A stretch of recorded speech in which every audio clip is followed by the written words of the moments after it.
piss him off. I talk, talk, talk, talk.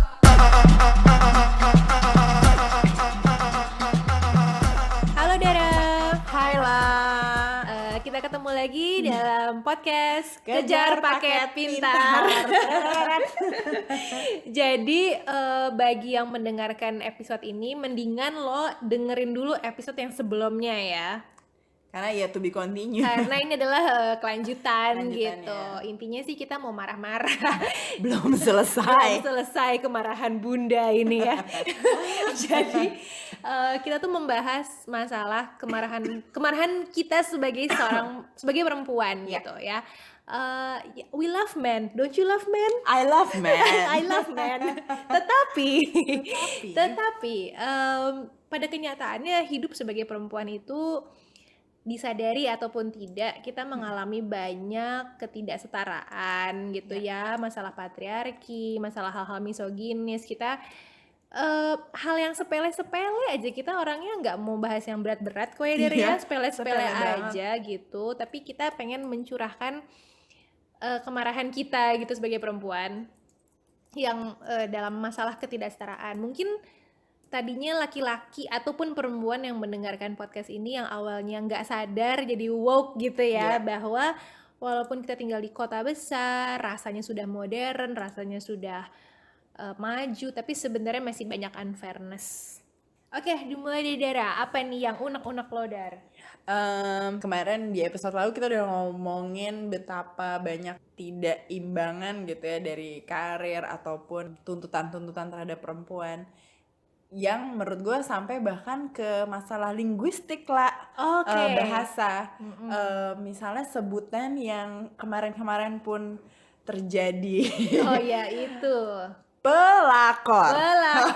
Perebut laki orang. Nah. Pertama menurut gue itu udah pasti dapat sorotan gitu, yang disalahin gitu sudah pasti. Dalam hal affair ya. Dalam hal affair ini, dalam hal perselingkuhan ini, itu perempuannya. Dan perebut laki orang, kesannya laki-laki nggak punya daya apa-apa, bisa direbut-rebut gitu. Dan tapi kan dalam perselingkuhan itu terjadi dari it takes two to tango gitu Iya. loh. Jadi nggak mungkin hanya si perempuannya aja gitu yang memaksa hingga laki nggak bisa berbuat apa-apa terus terjadi perselingkuhan itu gitu. Dan kadang-kadang ketika ada perselingkuhan juga, bahkan perempuan yang si suaminya direbut inilah gitu, itu juga bisa disalahin kan, kayak oh pantas aja si lakinya ngabur sama si ini gitu, soalnya si mbak ini juga nggak ngurusin sih gitu. Iya. Itu kan nyebelin banget. Nyebelin banget kan. Jadi apapun yang terjadi lakinya aman gitu.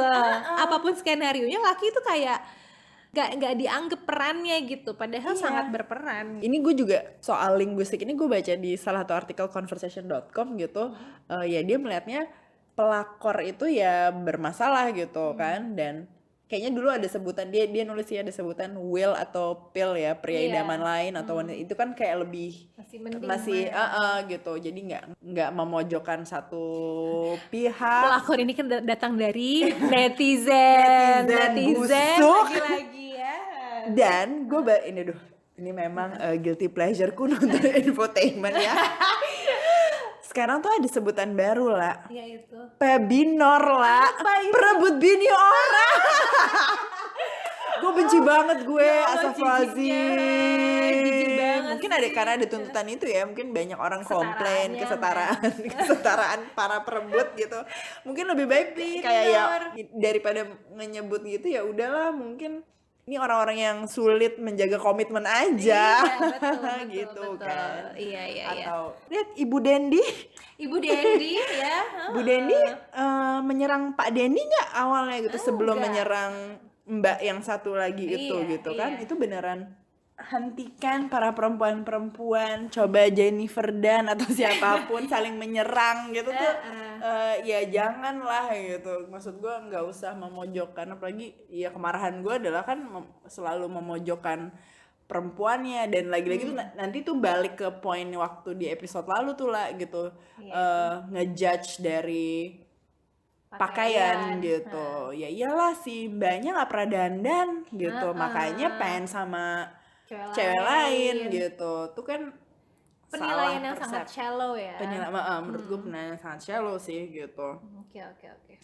Gitu. Oke, jadi kita sepakat istilah pelakor tuh ini gara-gara netizen lambe turah nih kelakuan ya. Iya, Udah deh. iya, Udah deh, lo agak pintar dikit bikin diksi gitu Iya, ya. benar. Terus.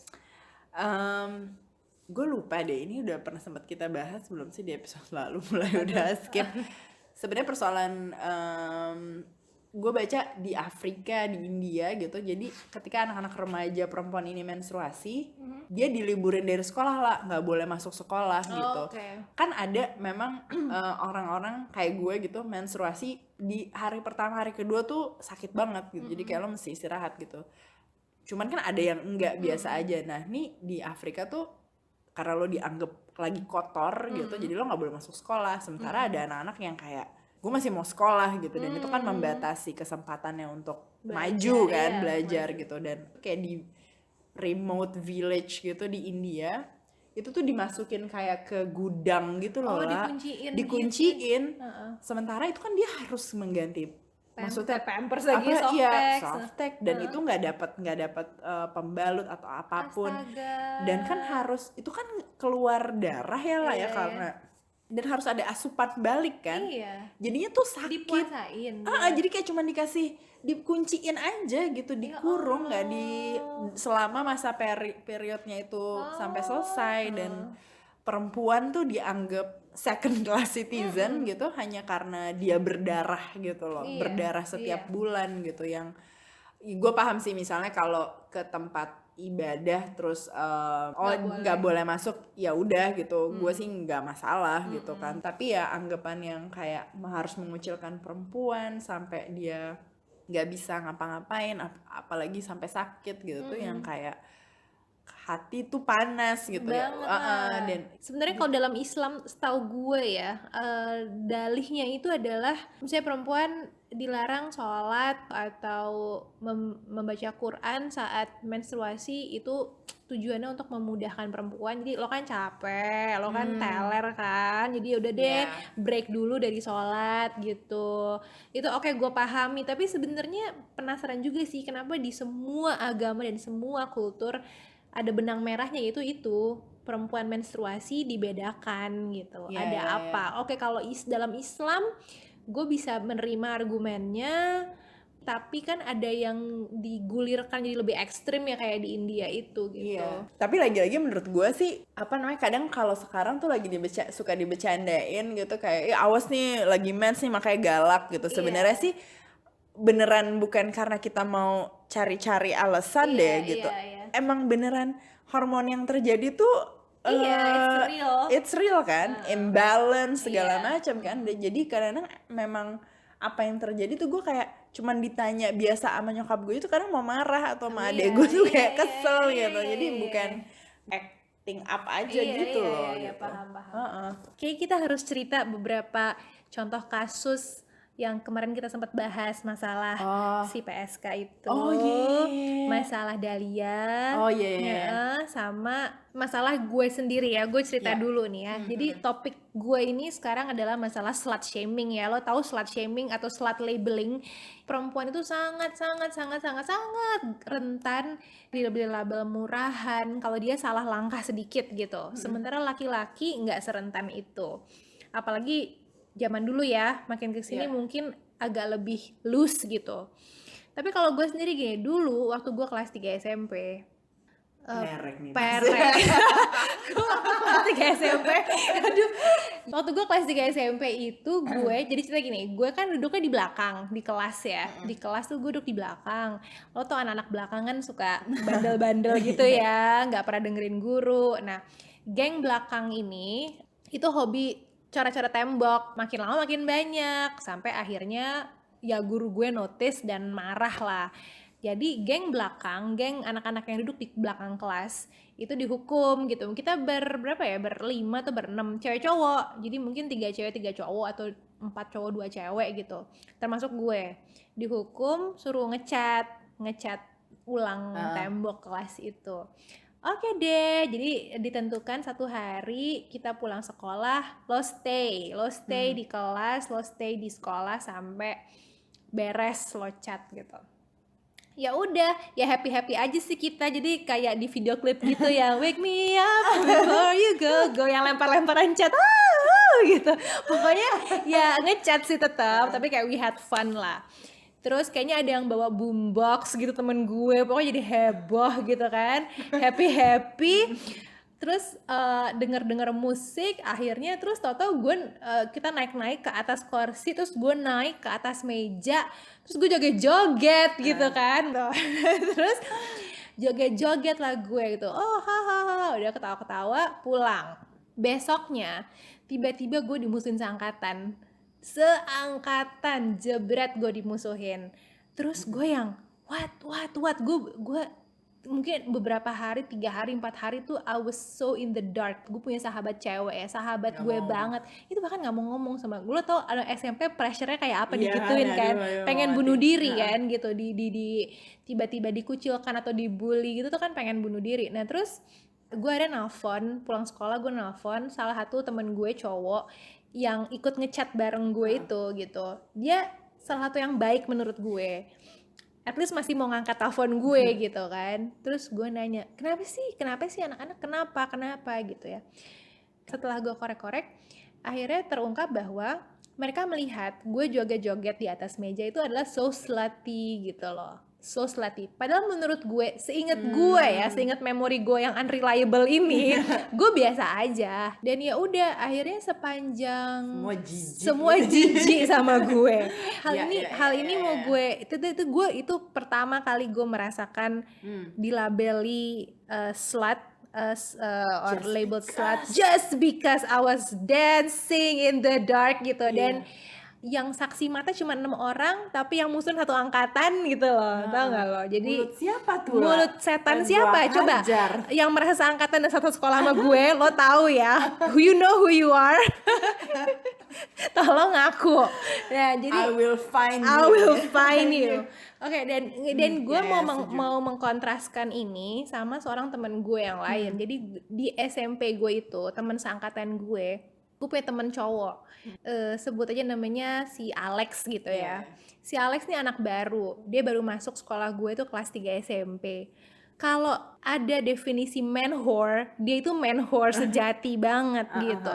Jadi orangnya tuh menurut gue nggak lucu, tapi suka sok bokep gitu loh, Dar. Lo tahu nggak sih lo kalau dalam geng tuh suka ada yang sok bokep gitu. Dia suka yang memperlakukan perempuan seperti objek, yang trofi gitu, yang kayak dia kayaknya satu-satunya anak SMP yang gue tahu yang aku udah pernah ML gitu, umur segitu gitu kan. Terus iya aneh, tau gak sih dia tuh kemarin tuh abis gue gini-gini kayak hahaha gitu, ngerti gak sih lo, yang conversationnya selalu jijai dan selalu membuat perempuan seperti subjek gitu, seperti objek. Terus dia bahkan misalnya dia punya buku file catatan sekolah gitu, file folder. Terus dia tuh menselotip Jambi gitu di folder kayak ini Jambi cewek gue gitu loh, or something. Gue jijiknya tuh minta ampun kayak hahaha. Dan gue jujur aja waktu itu gue jijik banget sama dia. I don't find him funny, tapi dia tuh somehow populer gitu. Dan anak-anak tuh suka sama dia. Lucu banget gila lo. Jadi dia tuh menjadi populer, jadi lucu, dianggap gila nih bokep banget nih, dasar nih gesrek, tapi in a positive way, ngerti gak sih lo kan, yang which is beda banget gitu loh, kayak ngeliat alpha male gitu. Alpha male, lo bayangin kalau cewek yang kayak gitu, cewek yang ngomong kayak gitu, apa nggak dianggap pereknya setengah mati. Itu kasus gue dan si anak Alex ini nih, gue sekelas sama dia, jadi gue langsung ngerasa kontras banget gitu. I almost did nothing but I was slut labeled selama sekian bulan, sementara dia sepanjang tahun tuh nggak lucu, berusaha bokep, dan sangat yang suka nyenggol toket cewek gitu loh. Tapi semua pada hahaha memaklumi dan menganggap hal itu lucu gitu. Banyak yang mau jadi pacar sama dia nggak lah? Banyak kan? Itu tuh soalnya kayak terbukti maskulin, terus bahkan mungkin nyanyian perempuan yang libido tinggi tuh dianggap ini kan dianggap slut kan, kalau cowok enggak gitu. Jadi kayak double standard ini nih agak-agak ngehe banget kan. ngehe. Ya, cerita dari lo apa, Dar? Jadi suatu hari gue kayak business trip gitu loh lah gitu, dan jadi gue menginap selama berapa malam ya, 4 malam lah di hotel ini, termasuk ada weekend di situ, ada Sabtu Minggu di Jakarta juga tepatnya.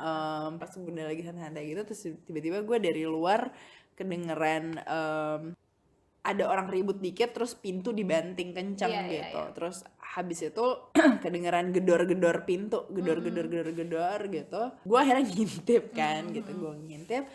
Ternyata kelihatan sih perempuan sih kayaknya gitu. Pakai baju kayak baju pesta gitu loh, mini dress gitu, sequin biru metalik gitu, terus rambut pirang gitu, sambil gedor-gedor. Yang untuk which means kita simpulkan dia PSK gitu. Gedor-gedor sambil berteriak, you fuck me you no pay gitu kan. Astagfirullahaladzim. You fuck me you no pay. You fuck me you no pay gitu. Terus gedor-gedor gitu kan. Terus gue yang kayak, oh my god gitu, kenapa mbak gitu kan gitu. Gue ngeliat dia melakukan hal itu, ngegedor itu untuk beberapa menit gitu. Jadi dia ngegedor pintu, terus dia buka lift tapi nggak jadi turun, terus balik lagi gedor-gedor gitu. Terus gue tuh rasanya tuh udah pengen keluar gitu, tapi gue cuman pengen nanya dia kenapa, bahkan pengen bantuin ngegedor gitu. Yang kayak bayar nih. Iya, kita asumsikan dia PSK yang nggak dibayar kan. Gitu. Dan gue nggak tahu gitu berasa sih deal apa sih yang sampai dia udah melakukan tugasnya gitu, terus nggak dapet bayaran gitu kan. Terus tapi ya udah, gue sempet takut kejadian entah kekerasan atau gimana. Gue sempat mau nelpon ke bawah nih gitu, ke lobby. Gue rasa pasti orang lobby ngelihat mbak ini naik lah gitu ya, dan mungkin ya udahlah gitu. Terus tapi sekarang gue urungkan, karena kalau ada orang yang ngegeret dia itu udah kayak shaming dia 2 kali lagi gitu. Jadi akhirnya gue urungkan, nggak jadi gitu kan. Yang bikin gue nggak tega juga setelah dia kayak you fuck me you no pay segala macam, terus akhirnya sampai dia hampir agak kayak mengiba gitu, yang kayak baby kayak ambil ngegedor, membujuk rayu gitu, kayak baby please gitu, baby please. Kayak gue dengernya kayak 400 more atau 100 more, gue nggak tahu gitu ya gitu. Sampai akhirnya sih dia pulang gitu, terus tetap nggak dibayar. Nah itu tuh gue mungkin balik lagi ke slut shaming ya. Gue sih marah juga kalau dia PSK gitu, terus di slut lagi, dan bahkan direndahkan lagi dengan tidak dibayar. Terus dengan kalau misalnya kayak polisi gitu terus ngamanin, bahkan ada polisi ketika ngegiring lokalisasi atau apa dipermalukan gitu. Pelacur-pelacur dipermalukan tuh. Bahkan kayak ada sempat ada video viral yang kayak emang megang-megang gitu, megang-megang gitu. Jadi kayak perempuan tuh harus banyak bertahan hidup. Terus kalau misalnya dari kalangan yang kurang beruntung kan ya itu satu-satunya jalan keluar dia gitu. Gue udah kayak tadi gue udah mau keluar aja, mbak berapa sih gitu kan, bayar ya, bantuin, men lagi nggak punya duit juga gitu kan, apalagi $100 gitu kan, nggak ada gitu kan. Jadi kayak ya gue nggak tahu sih. Iya paham. Terus gue banyak lah, maksudnya menjadi pelacur itu berat. Jadi PSK itu berat, tapi kadang-kadang ya itu pilihan hidup orang, not for pleasure. Jadi maksud gue kita ini jadi orang tuh jangan asumtif ya, apalagi untuk polisi-polisi di luar sana, inspektur-inspektur Vijay, polisi moral terutama ya, itu jangan menganggap bahwa orang milih jadi pelacur tuh karena emang untuk happy-happy, karena dia emang pengen merusak moral, or just like to fuck around. I don't know, we don't know gitu. Siapa tahu memang cari duitnya ya bisanya begitu, atau ya mungkin ya dia happy juga jadi PSK, tapi ya kita tuh jangan memandang kayak lebih kesannya lebih rendah dari kita yang kerja biasa. Lo nggak tahu lo di akhirat ngejudge-nya bagaimana. Siapa tahu dia masuk surga, lo masuk neraka, kita nggak tahu. Sehingga jangan asumtif pelacur itu adalah manusia rendahan gitu loh ya kan. Kalau jadi lo kasian lah, itu gila dia udah ngelayanin lo tapi lo usir dari kamar, kagak dibayar, terus kalau dia diciduk emak-emak polisi gitu kan, dianggap ya asumtif itu lagi kan, bahwa lo udah ya lo pelacur ya pasti lo mau sama siapa, sama semua orang, belum tentu gitu. Kadang misalnya perempuan yang melakukan seks bebas gitu, Dianggap mau sama siapa dianggapnya aja. mau sama siapa aja, gitu tuh, gitu itu yang juga, kayak iya. kan lo udah nggak perawan, berarti kan Lo mau sama siapa aja. lagian keperawanan juga jangan emang konstruksi Sosial, kan? asli. Soal keperawanan kesel deh. Kesel. Mbak tuh siapa sih Mbak? Aku pengen bantu Mbak jadinya. Poin berikutnya apose ya ini. Apose ada nggak Mbak? Tapi bentar ya, gue harus cabut ya. Iya, udah kayaknya. Udah ya. Heeh. Kayaknya kemarahan kita anti klimaks. Iya ya, nanti coba kita pikirin Coba lagi. kita pikirin lagi. Pasti ada aja sih. Pasti ada aja. Marahnya kok anti klimaks. Harus pertahankan kemarahan ini, Dar. Pengen cari-cari aja dulu ya, cari-cari apa yang bisa dimarahin Iya, nih, tapi gitu. semoga dengan 2 episode ini pembaca jadi lebih paham ya. Masih banyak banget hal-hal yang tidak equal, hal-hal shits that women have to go through gitu ya. Banyak banget, cuman Ya, Women's March ini bisa dilihat itu semua tuntutannya banyak yang ngasih awareness ke isu-isu yang nggak seimbang, dan soal RUU apa yang banyak RRKUHP itu RKUHP yang itu. merugikan perempuan gitu. Jadi tujuannya semoga aware aja, semoga woke, semoga apa lagi ya, bisa berperilaku equal kita semua ya. Iya. Pertanyakan everything, question everything gitu. Ya udah. Pertanyaan juga kenapa masih dengerin ini juga. Oh, itu pertanyaan yang paling penting. Kenapa lo masih dengerin Kejar Paket Pintar? Lo agak kenapa sih ya lo buang waktu lo gitu kan? Oke, sampai sini dulu aja episode kali ini. Betul. Gue Laila. Dan gue Dara. Sampai ketemu di episode berikutnya. Dadah.